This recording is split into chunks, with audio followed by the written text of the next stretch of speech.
Shalom Ubracha, poursuivons aujourd'hui avec la 6e Mishnah du 8e Pérek.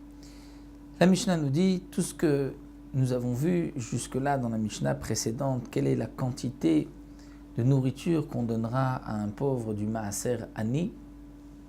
Comme nous avons vu, tant de blé, tant d'orge, tant d'épeautres, tant de figues, de vin, d'huile.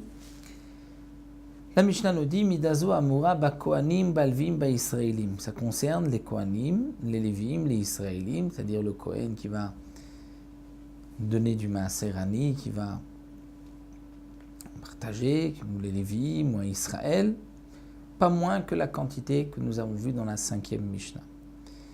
Mais Hayam Atzil, dans le cas où un homme ne veut pas tout donner aux pauvres, il veut garder une partie du Maaser Ani pour les pauvres de sa famille.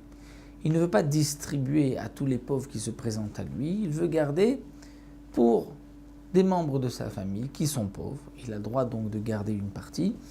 Que devra-t-il faire? Alors notel merza ve notel merza. Il a le droit de prendre la moitié, de mettre de côté pour les donner cette moitié-là aux pauvres de sa famille.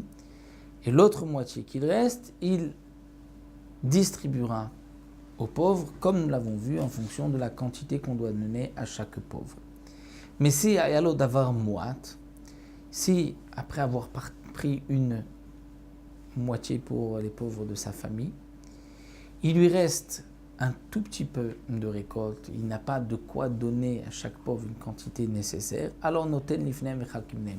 Il posera devant eux, et c'est aux pauvres de partager entre eux ce qui reste, étant donné que là, il ne peut pas donner à chacun une portion, une quantité suffisante. Donc là, il posera et ce sont les pauvres qui se serviront et qui prendront chacun en fonction de ce qu'il pourra prendre.